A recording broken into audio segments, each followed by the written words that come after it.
Hi friends, welcome back to my channel. ನಾವು ನರ್ಸರಿಯಿಂದ ತಂದಂಥ ಗಿಡಗಳು ಒಂದೊಂದು ಸಲ ಸಾಯುತ್ತೆ. ಯಾಕೆ ಅಂತ ನಮಗೆ ಗೊತ್ತಿರೋಲ್ಲ. ಅದು ಯಾವ ರೀತಿ ಸಾಯುತ್ತೆ ಅಂತ ನಾವೀಗ ನೋಡೋಣ ಬನ್ನಿ ಈ ವಿಡಿಯೋದಲ್ಲಿ. ನಾನು 2 ಕೇಪಳು ಅಥವಾ ಚಿಕ್ಕಿ ಹೂವು ಅಂತೇಳಿ ತೊಗೊಂಬಂದಿದ್ದೀನಿ. ಒಂದು ಈ ಥರ ಪಿಂಕ್ ಕಲರ್ ಮತ್ತು ಯೆಲ್ಲೋ ಕಲರ್. ಇದು ಹೂವು ಆಗಲಿಲ್ಲ, ಮೊನ್ನೆ ಹೂವಿತ್ತು, ಈಗ ಅದು ಒಣಗೋಗಿದೆ. ಈಗ ಇದನ್ನು ರೀಪಾಟ್ ಮಾಡ್ಕೊಳ್ಳುವಾಗ ನಾವೊಂದು ವಿಷಯನ ಗಮನದಲ್ಲಿ ಇಟ್ಕೊಳ್ಬೇಕು. ಇದಕ್ಕೆ ಸ್ವಲ್ಪ ನೀರು ಹಾಕ್ಕೊಳ್ತೀನಿ. ನೀರು ಹಾಕ್ಕೊಂಡು ಇದನ್ನು ತೆಗೆದುಕೊಳ್ಳೋಣ. ನೋಡಿ, ನೀರು ಹಾಕ್ಕೊಂಡು ನಾನು ಸಡಿಲ ಮಾಡ್ಕೊಂಡು ಈಗ ತೆಗೊಳ್ತೀನಿ. ಎಳ್ದೇ ತೆಗೊಳ್ತೀನಿ, ತೊಂದರೆ ಇಲ್ಲ.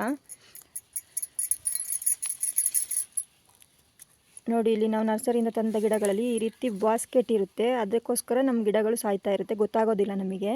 ಇದನ್ನು ಕಟ್ ಮಾಡಿ ತೆಗೆದುಬಿಟ್ಟು ಮತ್ತೆ ನಾವು ನೆಟ್ಕೊಳ್ಬೇಕು. ನೋಡಿ ಇಲ್ಲಿ ಯಾವ ರೀತಿ ಬಾಸ್ಕೆಟ್ ಇದೆ ಅಂತ. ಇದನ್ನು ಕಟ್ ಮಾಡಿ ತಗೊಂಡ್ಮೇಲೆ ಇದನ್ನು ಡೈರೆಕ್ಟಾಗಿ ಮಣ್ಣಿಗೆ ಹಾಕ್ಕೊಳ್ಳೋಣ. ಮಣ್ಣಿಗೆ ಹಾಕ್ಕೊಂಡು ಬಿಸಿಲಿಗೆ ಇಡೋದು ಬೇಡ.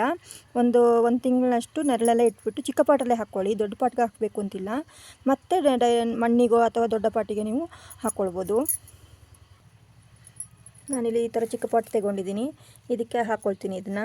ನೋಡಿ ಇಲ್ಲಿ ಬೇರೆ ಎಷ್ಟು ಚೆಂದ ಬಿಟ್ಟಿದೆ ಅಂತೇಳಿ. ಇಷ್ಟು ಚೆನ್ನಾಗಿ ಬೇರೆ ಬಿಟ್ಟಿದ್ರೂ ಕೂಡ ಸತ್ತೋಗುತ್ತೆ. ಆ ಬಾಸ್ಕೆಟ್ ತೆಗೆದಿಲ್ಲ ಅಂದರೆ ನಿಮಗೆ ಖಂಡಿತವಾಗ್ಲೂ ಸತ್ತೋಗುತ್ತೆ. ಈಗ ಇದನ್ನು ಈ ರೀತಿ ಹಾಕ್ಕೊಂಡು ಮಣ್ಣು ಹಾಕ್ಕೊಂಡು ನೆಟ್ಕೊಳ್ಳೋಣ.